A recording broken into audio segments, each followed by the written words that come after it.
I throw myself gung-ho into just everything, and I'm an optimist naturally by design. So when I left the RAF to start my business, we were going to be just a baby lip balm business, and I was going to sell business to business, so I was going to go be a trade seller. I very quickly understood just how difficult it was going to be. I left the military thinking I had the skills to set up a business because I was resilient. I had no idea how hard it would be. Welcome to the How They Lead podcast, hosted by Benjamin Wade and Ben Stocker. This podcast is dedicated to exploring the world of high performance, showcasing examples of how individuals and teams can reach their full potential. Together, they'll be inviting amazing guests who have defined or represented high performance in their own right, from world record breakers to individuals who have achieved first in their fields. The How They Lead podcast will showcase a diverse range of guests, each with their unique stories and insights to share. So join us as we challenge traditional ways of doing things, explore new ideas, methods and possibilities, and evolve the way people perform. Perfect. Hannah, welcome to our latest episode of How They Lead. As you know, we invite guests from all different backgrounds at the forefront of leadership, taking on board teams, or they're just great at being followers, hearing about their journey so that some of our listeners can take away tools, tips, or nuggets of information. This one's going to be really interesting for me. We've got similar backgrounds, but then you went on to Dragon's Den, grew your company, sold it, and went on a whirlwind journey. So I'm probably going to sit back, relax, and listen to what you have to offer on this episode. I'd like to pass it over to you and hear all about yourself and why you've decided to join us today. Well, thanks so much for having me on. I think what you guys are doing is very interesting with the focus on also the followership and the leadership. So yeah, I'm really excited to come on. So we do have similar backgrounds. I was in the RAF for 9 years as an HR officer, which sounds a bit boring, but it was actually very interesting because people are interesting. And luckily, I got an HR master's from it, which was very helpful. And then what I did next, when I left the armed forces, I set up a company called Toddle, which is a children's skincare company, because my eldest son had really sensitive skin. And it sort of came in a time in my life I didn't want to be deploying away from my children. I wanted to be in the country more. So I decided to set up the company at that time, not knowing much about business at all. I used a company called Ex-Forces, who are I don't know if they're a charity, CIC, I'm not sure, help veterans into business. So we'll get to it later, actually, about how little I actually knew at the time. So I set up Toddle. We went through our first investment round in 2020. We launched 2 days before lockdown. Rather than by sort of business acumen, it was more luck that we smashed our first year targets because we sold hand sanitizers. So we were right place, right time. But then we did need to pivot to be digital, so that was challenging. I'm sure we'll come to that. Then, fast forward, we ended up on Dragon's Den, had a phone call from the producer. Did we want to go on? It wasn't really something I wanted to do. I didn't need to do it. But I'm never one to turn down an opportunity. On Dragon's Den, got the investment from Deborah Meaden and Stephen Bartlett. And then journey on to about 6 months ago when somebody wanted to buy the business, and I completed on the sale about a month ago now. So it's been a whirlwind journey from the military to being a startup founder to then being an exited founder. It's been sort of 5 years of blood, sweat and tears. So much to dig into there. There's all sorts. I think we've got to work hard to try and squeeze that into half an hour. Yeah. I mean, my first question was, so you left the military. What made you leave? Because actually just taking that risk and leaving the solid foundation and the military itself after sort of 9 years, that was a big jump and a big risk to begin with before you then started Toddle. Yeah, and I come from a slightly different background in that my parents aren't very supportive. My parents haven't spoken to me for a number of years, and my brother and my sister as well. So I didn't come from a supportive background. So going into the RAF, I had that family, that support, that community, people that cared about me, and I really thrived in the military, and I felt like I really found myself. I really found my work ethic, my confidence, because it had given me so much. When I came to leave, I did wonder, am I going to resort back to being lazy, no work ethic, no direction? That was that fear, how much of my identity is sort of embedded in the RAF and how much of me is now, more mature, more able, more confident to go out into business away from this sort of safe place of the RAF. So I think I found it harder than most leaving the military. But I don't want to turn this into like a massive plug for ex-forces, but I went to their self-employment workshop day as part of the resettlement process. And from then on in, they held my hands. They helped me with my first business plan. They helped me get my first loan from the British Business Bank, which was our first piece of funding into the company. And the first time anyone sort of took us seriously, and I'd say everything else that happened subsequently came from the confidence that I got from ex-forces and them really helping me with those sort of fundamentals at the beginning. But it is, for any military people looking to leave, you are probably going to feel quite nervous and quite scared. But what's outside is more exciting, in my opinion. Thank you. You shared quite a lot just in what you shared there.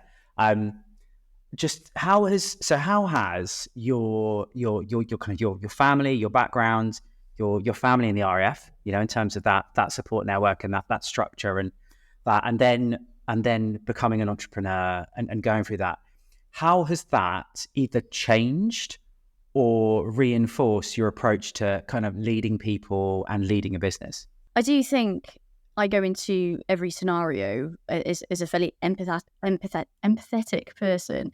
And that's also as a leader. So if people are going through anything, I feel like I've got quite good emotional intelligence at dealing with people, which I think is really important. One of the really key things, I think, having that sort of emotional intelligence, which however I've ended up with it, even though it's through maybe quite a difficult situation, also really helps with business. So when it comes to sales, when it comes to figuring out investors, what they're thinking, I'm very attuned to other people's feelings. Now, when you're a child, that can be a bit, detrimental to child development. But as an adult, it's a bit of a superpower because I can tell when someone's really, interested, and when I've got more leverage when it comes to an investor or like a retailer.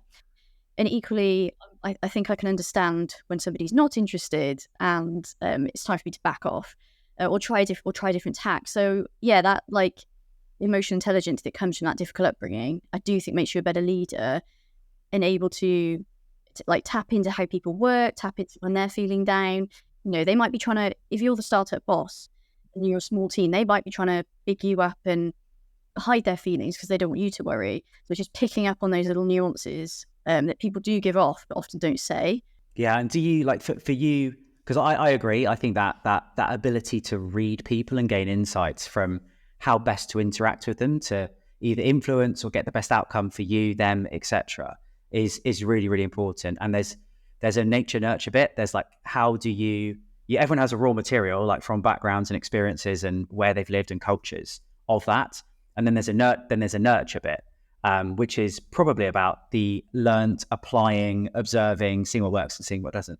So when you're consciously, because it sounds to me like you're consciously doing it, using it as a conscious skill, when you're applying this, what are you looking for? So if you're in front of someone who you want to influence, be that someone in your team, a retailer, a supplier, whatever, right? What are you observing? So what I'll do, say it was an investor, I would stalk him or her on LinkedIn extensively. I would know more about that person than everyone else in the room, perhaps even a family member. So I would learn that they like mountain biking or what football team they support, what have you. Because the first thing you need is to form that connection with another person. People like to invest in people. People like to buy from people. And I learned fairly early on, if I can just get them to like me and want to work with me, we can sort of iron out the rest later. And it's very much the strategy I had for Dragon's Den. I knew everything about those dragons. I was in there for 2.5 hours. And negotiation took 40 minutes. So I had time to demonstrate I really knew them. And I think that went quite a large way. But when I know a lot about them, I will start asking non-business related questions. And from there, that's when you really get to know people. That's when they give more of themselves with eye contact or lack of eye contact. How animated do they look? Do they want to talk to me about this topic? Because if we're not going to get on with the basic, the chemistry isn't there, then perhaps the rest won't work either. So I take a really personal approach and really get to know them. And I can tell when somebody it's not going to work. They're not my cup of tea, I'm not theirs. And I will start to back off. Yeah, that would be my approach, just to be slightly more personal and see where you get. Obviously not crossing any boundaries. It's just interest-based hobbies, family, stuff like that. But yeah, they give themselves away, I think, easier when you disarm them like that. Yeah, there's so many non-verbal cues, aren't there, that people give. Somebody sat there like this, just staring at you. Feeling judged. Yeah, feeling judged. Like, I'm also thinking, like, how much has Hannah been all over our LinkedIn? What research? Yeah. Well, it's building that trust, isn't it? That trust and rapport, breaking down those barriers, but also being memorable. So if it's you and 10, 15, 20 others and everyone's looking for investment, actually, if you're asking those questions and you've bothered to do the research, you're going to stand out and be memorable. They'll remember you, they'll remember your name or the product, and then the investment should come. People will be more likely to remember you for your Ironman, for example, or being in the military than running this business. And that's maybe a bit sad, but they're interesting things, or your kids or... But then that should lead to ongoing business or potential investment because we've built up that rapport and we've got that connection. It's the same as marketing, isn't it, and LinkedIn? It comes to like hiring as well, doesn't it? Like actually, when it comes to hiring, people like being able to have that connection and understand like, each way, as well as it being like an outward bound business thing, it's also a talent attraction thing, which is super important in terms of like, am I going to be able to give my trust to this person and vice versa? Like it's a foundational thing, isn't it? Well, and trying to lead a team as well. How often do you take the time to actually look at the motivating values of your team and the individuals on that team and really get to know them on a much deeper level? As you've just alluded to with the investors, that's the same as a team. Exactly. I find it very strange when you see these sort of articles. They say, how can you get to know your team? Learn their children's birthday, learn what football team they support. It's like, I do that stuff anyway. I'm naturally interested in people. And if you're working for me, I'm going to want to know about you. I'm going to want to bring you on. I'm going to want to develop you. It just makes good business sense for people to feel nurtured, but I am naturally interested in people. But yeah, sort of teaching people how not to be robots. Go and ask them about their kids. Okay, yeah, I remember that. Yeah. It's probably amazing how often it isn't done though. Yeah, write them down. Write the name down. Like, yeah. Which dragon did you learn the most about? Are you allowed to say? Which one did you want the investment from? Peter. But I would say now, when they pushed me in the den, when they're doing that pre-interview thing, they're like, which dragon do you want?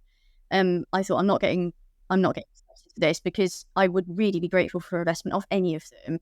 And they show that, obviously. So I'm like, I don't want Tuka, but he's the only one that offered me an offer. Then I would have taken it. But no, I really didn't want Tuka. It's the background. There's some overlapping skill. And although he's obviously incredibly successful, but I felt that where I really lacked skill was more in the Deborah Mead and Stephen Bartlett domain, and to some extent Sarah Davies as well. I would have liked all three, and I did get an offer from her, but Deborah and Stephen wanted to go into a partnership, and I've seen negotiations break down when people ask for too much in the den. So I pushed to the point I thought, here's the limit, I think, for everyone in this room, and yeah, got the dream team of Deborah and Stephen. But I did know a lot about them. Did they recognise that? Because like you said, 40 minutes negotiation, and of course the TV shows like 5 seconds.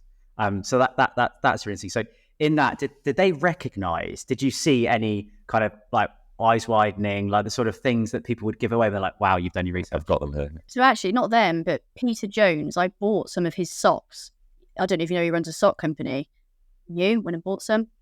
I didn't wear them because the outfit didn't lend itself to socks, unfortunately. But it was one of the first things I said is, your socks are so bloody comfortable. And he was like, oh, thanks very much. You could tell he was actually quite... I know these guys are multimillionaires and they get compliments all the time.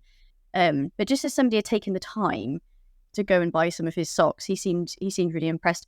But when I then came to work with Deborah and Stephen, I would always make the point of saying, like, Diary of a CEO this week, that specific point, I totally agree. You really got to the nub of that issue. Like, I thought it was absolutely fantastic. Like something specific, or Deborah Meaden and her Green Money podcast. I've listened to them all, and I'm interested in sustainability anyway. So we'd have a chat about that. It's just showing someone that you care, that you listened, that you're not just going to take from them. That you're here to show you care, show that you're going to like make an effort, I suppose. It's not just all on them. So is that an element of, I mean, we can kind of, we talked about self-leadership a bit, like moving on to teamship, I guess, like, you seek investment, you secure investment, all of a sudden your teammates, like, and it's about, and I think probably what you're talking about there is using your empathetic skill set and deploying it in terms of reciprocity. Like, I've spent and invested some time listening to your podcast. I was interested. You're then giving some specific praise, and specific praise lands well with everyone, irrespective of if you're a multimillionaire or anything. So in terms of that teamship bit, how is that dynamic between you and your investors and then you and your team? There's always a very healthy dose of respect when you're at the end of a Zoom with Deborah Meaden or Stephen Bartlett. So I was definitely on receive a lot more than when I'm with my team. But then learning to shut up is a really important skill. And so I would also try and transmit less to my team. Because part of the reason I think I set up a successful business is because I do listen. And I was in a startup cohort in an incubator with 10 other startups, and 2 of us sort of made it in that we were still going after year 3, and 8 didn't. And 2 of the key things with me and the other guy, one, we're both really gritty, and I'll talk about that a bit later, but 2, he was a really good listener and was very receptive to feedback. I don't really think I've got an ego. If I'm wrong about something, I'd much rather someone told me I was wrong and my business succeeds than I'm right and I'm sat with a terrible business. It was always about the business succeeding, and always tried to park my ego. So yeah, I'd say the subtle difference there is probably I listened a lot more to Deborah and Stephen, and then with my team, a little less. But it was an ongoing quest of mine to listen a lot more to people around me, because you're always, as you guys know, you're always better as the sum of your parts than just you trying to crack on your own. That's why you build a team. But it can be quite tricky when you are the startup founder. There's no process, there's no governance, there's no terms of reference written, there's no job description, there's no org chart. And you guys have been through this, and you're sat there going, well, what are our objectives? What is our mission? I'm getting you into a job. I don't even know what it looks like. And and then you've got to try and listen. Whereas as the startup MD initially, you are naturally just going to be telling people what to do to some extent, because you're all just trying to find your way. So it's that balance. And when do you start to delegate, and when do you start to, when I'd suggest when you've got a slightly bigger team than just 1 or 2, you have to take that step back, which I did find quite challenging for sure. So taking a step back and going from, and you mentioned it right at the beginning about followership.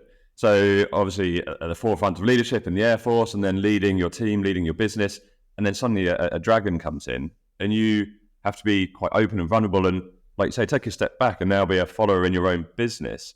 How did you find that? Or actually, were you quite comfortable with that followership piece? It's really interesting for us and what we teach as well. So 2 of my role models, Air Marshal Ian Gale, who was a group captain, sorry for non-RAF people, but like a senior leader when I was a junior officer and I didn't know much at all. He's one of my role models, and I would say Deborah Meaden really is one of my other ones, because they both have this ability to be assertive and get what they need from a team, but they're still kind. And I haven't seen any other leaders do it quite so well and get that balance without being arrogant or spilling over into being like a bit wet or a bit like people pleaser. Oh, please, could you do this? They ask for what they want, but it's clear they're both incredibly intelligent. You know what the mission is. You know what the culture is. You know with them what's expected, but they're very kind. And I think with Deborah, certainly, it was very easy to be a follower of her because the expectations were always very clear. She's a very clear communicator, and everything she said was golden for my business. So I was very, very keen to follow her. And similarly with Ian Gale, he doesn't know I'm going to talk about on this podcast. I can embarrass him now. But he's just a really, really clear communicator. And anytime I went, I did go through some stuff which is quite public with like my mum and stuff. And he was so supportive. He definitely knew when to nurture the person and when to try and grow the job role, and that they were both really important. So I'd gladly follow them all day long. And I do think you need to have that respect for somebody. And once that goes, it becomes very difficult to follow somebody. I think especially with the journeys that you and I have been on, you wouldn't want to follow somebody now that you didn't necessarily respect. And did Deborah replicate that at all? Obviously, you brought her in as the expert, and you had to show some form of followership. Actually, did she show some vulnerability and say, well, actually, you're the expert in some cases, and she would follow you? And how did that portray itself? She's the first person to say, I'll default to you on this, whether it was, I think she gets pigeonholed a bit on the show as being just all about sustainability. She really knows a lot about business. She would come out with things every single meeting, and they'd be absolute gems. But she was the first to say, "I'm not sure on that at all. You're gonna have to default to Stephen. You know more about that than me." And I think that's so. She exudes such natural confidence because it's, I think, a person who really there's no ego, and they just really understand themselves to say, "Don't know, not my bag, enough to default to somebody else." And yeah, she just exudes that sort of that inner confidence. I think that's a really important point to hear, because only yesterday we were talking about the hero mode, weren't we? Yeah. And how you think that you have to know everything. You're the expert. You're in that position of authority. You can't possibly show vulnerability and say, actually, I don't know, and go to your experts or your team. It's quite difficult. Exactly that. And then as a follower of her, if I didn't know then, I wasn't like, "Oh no, I don't know this thing and she's asking me." I'd say, I'm not sure. I'm going to have to go and check.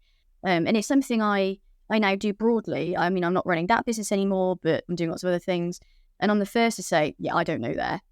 Because actually you look so much worse than if you sort of say yes and try and fumble through it, or you lie. Yeah. And I think it's like there's the word discipline just resonates with me, actually, in terms of, that followership element of that Deborah role modeled for you. I mean, we're going back to self-leadership again, like her role modeling, how she wants you as a leader she's developing within her portfolio of investments, is her demonstrating that her discipline in terms of communication. So frugality with her words and being really laser focused with that, but then also the discipline to say, this is not in my wheelhouse.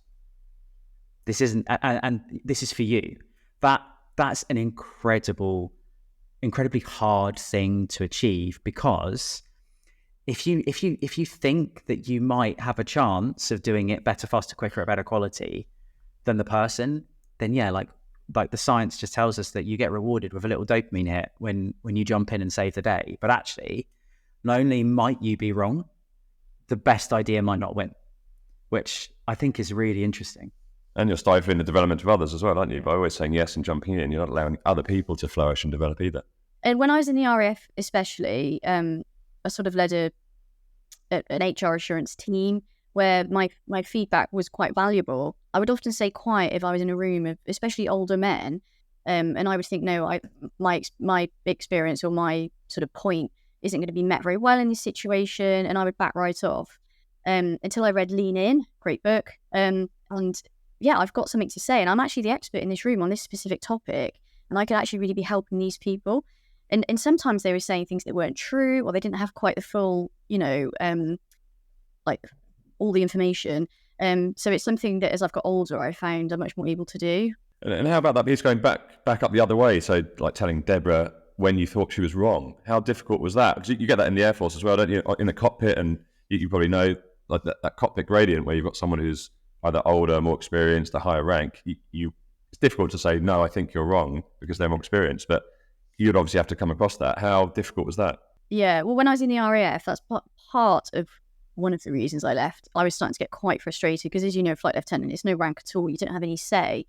And sometimes when I was saying, I try to avoid you're wrong, but sometimes I really think certain situations, I won't go into any details. I was just a bit frustrated.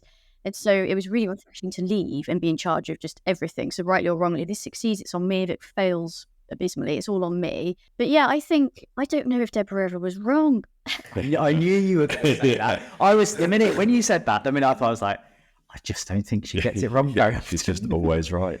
But that's repetitions, isn't it? Like in terms of like her development, and we're kind of hypothesizing here, but you've got repetitions of plan, do, review, and like observing her as an operator, like through TV, but you in first person. I imagine she's a brilliant self-reflector. Yeah, she spent so long refining it. Yeah. And you could see that process was happening whilst we were having meetings. So I'd give her sort of a download of everything that was happening in the company, and she'd say, right, I could introduce you to that person. Then she might go, actually, no, because that happened and you're not quite right. You're not the right fit there.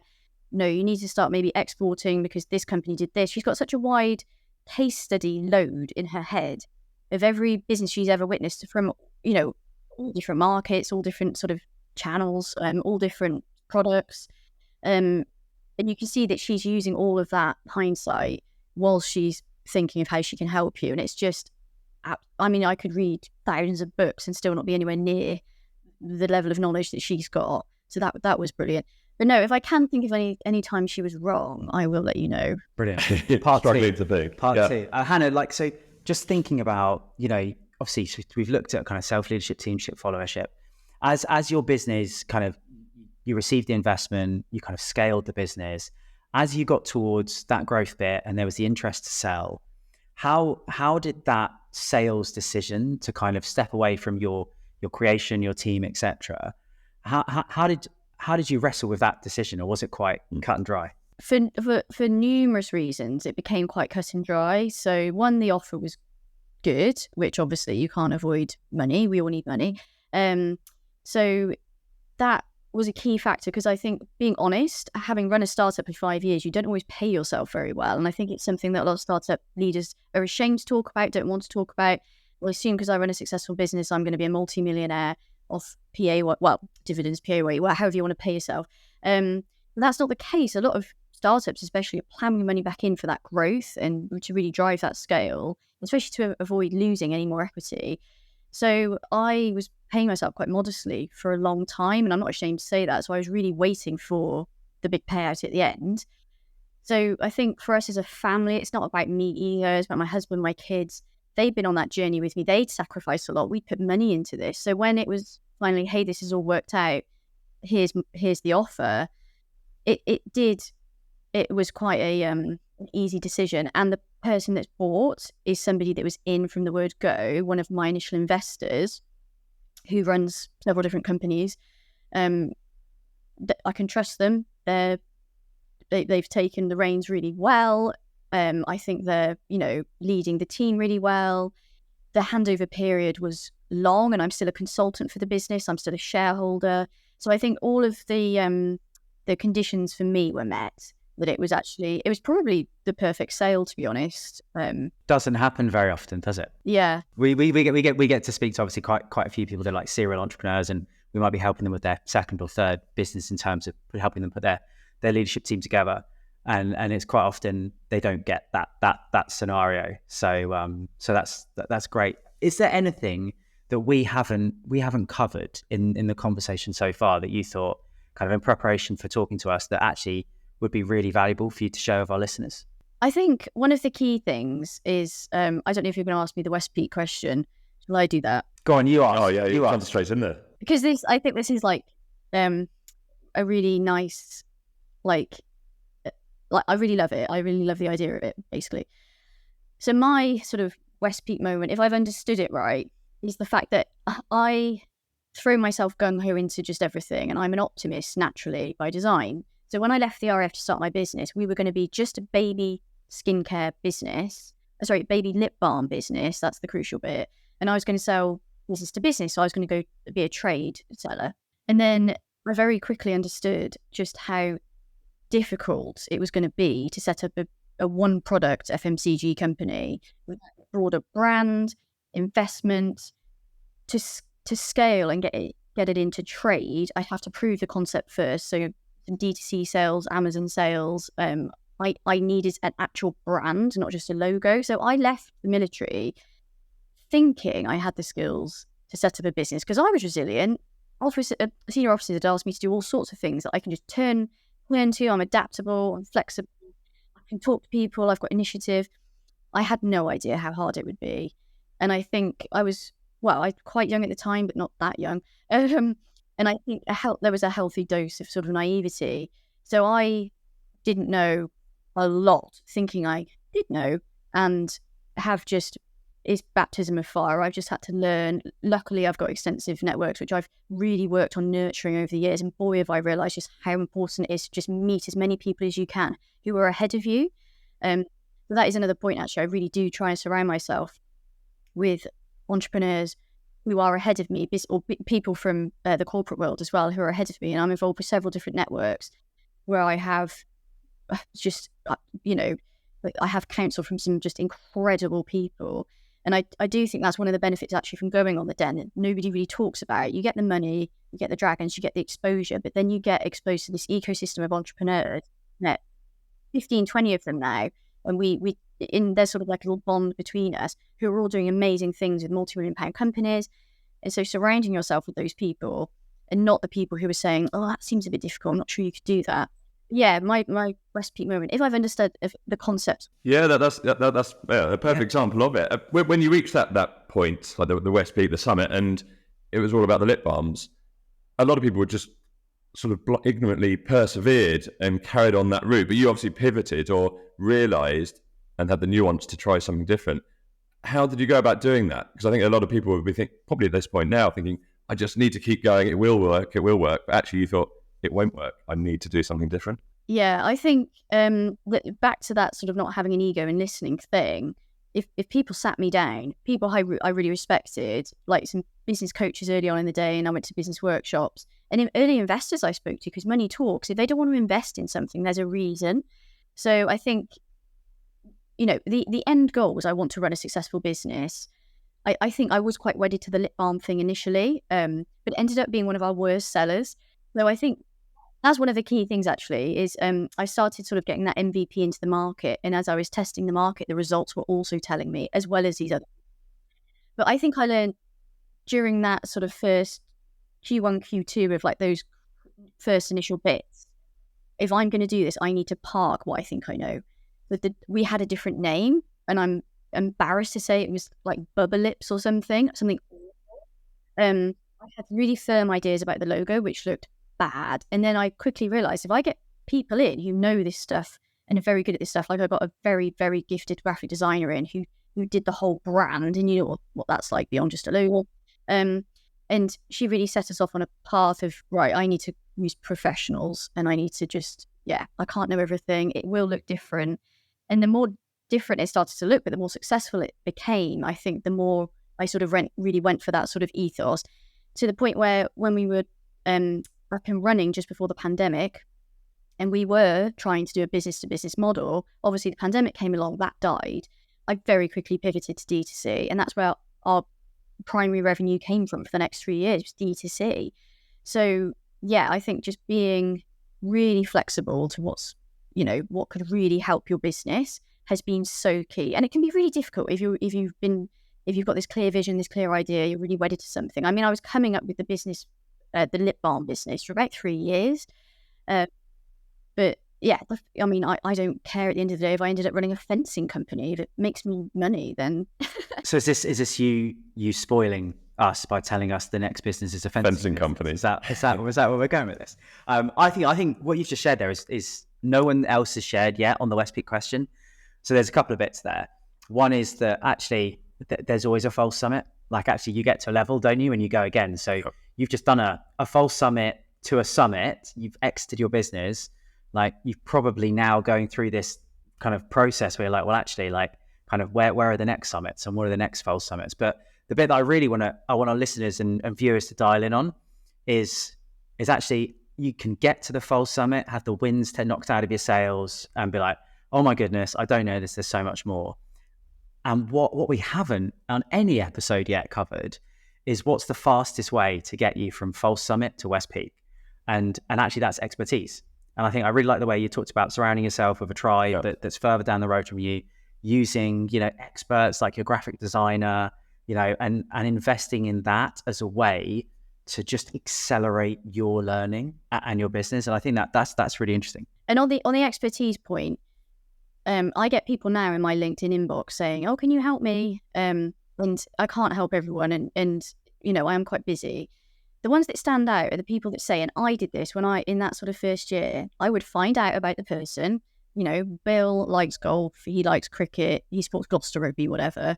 Oh, hi, Bill, I'm from Gloucester, just any connection, I'd be very grateful if I could take you out for dinner, not like that, but or buy you a drink, because I know, take you to the cricket.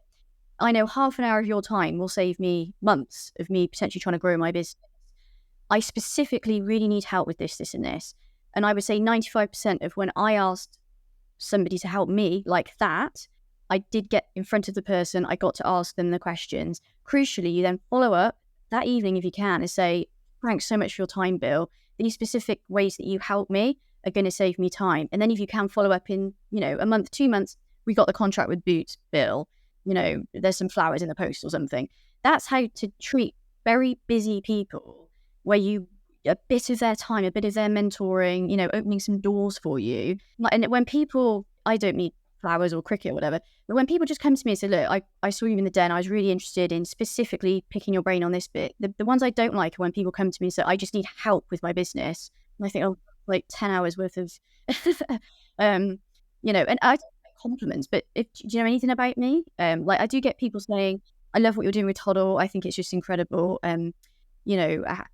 Like I'm currently running it, when all over my LinkedIn is that I've exited, I'm not doing it anymore. It's at least have a look at the basics, really. Well, and the issue there is it's all take, isn't it? It's all I want this. It's not giving you anything back. So why would you want to entertain them and build up that relationship? It's a bit like the book. Is it the Pitching Manifesto? Yeah, not pinching. Not pitching, yeah. So how to sell basically through conversation and collaboration, you might have read it, rather than pitches and proposals.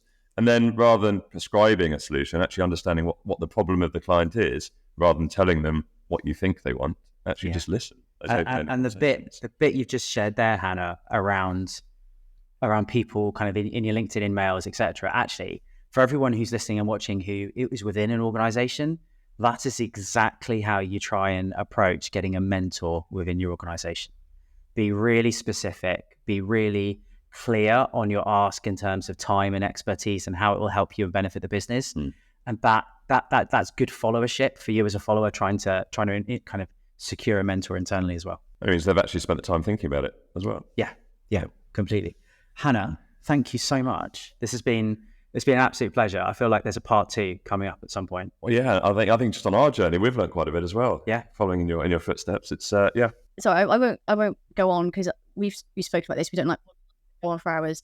The only question that you did send that I was interested in answering, because it's probably a bit different, my response, because you asked, I think, when had I seen a team work really well, and I think for me, I play hockey, and it's my hockey team, because you have to work together.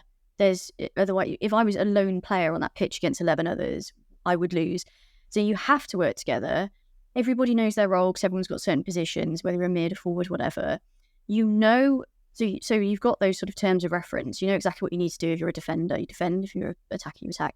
And then also, you know what good looks like, because there'll be a score at the end of it. There's like a clear KPI. And then between you figure out how to improve. And I think that's what was very hard when I was initially starting up, is you don't know where the mids are, you don't know where the attackers are, you don't know what good looks like. So I'm trying to give sort of hockey advice for a sport I don't even know. And that process and governance, especially coming from the military, where you go into a job and you've got a team set around you with all the ranks around you, all the job descriptions, what the terms are for the job, that I didn't expect to be quite as difficult as it was. And you can get some amazing people, and if you don't know that stuff, you're not going to get the best out of them. So I think, for me, I've been through it once, so I've got a better idea now of how to build. But I would just say to anyone in a startup, don't worry if you are finding it really hard to build your team and you're finding it hard to communicate the direction that you're going in. That's definitely one of the hardest bits that I don't actually hear about in a lot of podcasts. And I don't think it's spoken about enough, actually. I like that. And I think it's like really personally from our perspective, like, we're subject matter experts in doing this and helping people create those teams from groups, etc.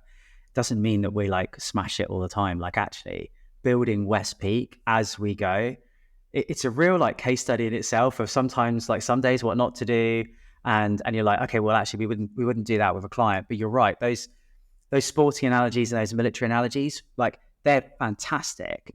Translating them into the reality of attracting the right people, building the right processes and and then adhering to those. Because in a startup environment, adhering to those processes that are new, like, there can be one person in the business who sometimes could be like, do you know what? I just did this because it was faster, and it was make or break time. But I think there comes a point where you need to then like marry and wedge yourself to those ways of working. Otherwise, you get a dysfunctional team. Well, it sounds like I could have used West Peak And for anyone out there who's struggling with that specific issue, use Westby. We've come full circle. Oh, look at that. Nice. Oh, look at that. We'll get that clip. Get that clip. The flowers and the cricket are in the post. So many snippets and nuggets to take away. That was pretty amazing. The one thing we didn't ask was what your actual leadership style was, but I think we've got a good understanding all the way through all the different variables that go into it. And I don't know if you've actually got one specific style, to be honest, from what you've been saying. You know what? I just treat everybody as an individual. I don't think I've ever given my leadership style. I mean, at Cranwell, they force you to give it a great deal of thought, don't they? But out in the real world, just whatever's in front of me, I will react to whatever's in front of me. And I think we've gone over like that element of it. You've got to treat people as individuals, and it can't be forced, and it can't be a play-by-play of ask them if they have any children, write down when their birthdays are. Like, authentically get to know people, authentically care about them, which is easy for me because I am genuinely interested in people. And I think everything else can build on the foundation of that. And I think that anytime I've dealt with Deborah Meaden or Ian Gale, like the two role models I thought did this stuff very well, they got those basics right. I felt like when I was in their company, they cared about my development. They also cared about the business and what we needed to do together. But there was that authenticity that sort of really exuded from them, that I felt they're really on my side. And so I think if I could be a leader, it would be like one of those two. Just try and replicate those two. Be interested, be authentic, treat everyone as individuals. Yeah. And just be nice. Be nice. Be kind. I think kindness goes a long way. Hannah, that was amazing. Thank you very much for that. I appreciate that. A good 40 minutes of amazing tips to take away. Thank you very much. Thanks for having me. I enjoyed it. Thank you. Thanks for joining us on the How They Lead podcast. We hope you've enjoyed this episode and learned something new about the world of high performance. If you have any feedback or suggestions for future episodes, please don't hesitate to reach out to us. And don't forget to subscribe to the How They Lead podcast on your favourite platform so you never miss an episode. Until next time, keep pushing yourself to reach your full potential and evolve the way you perform. And remember, just because something has always been done a certain way doesn't mean doing it a new way can't work.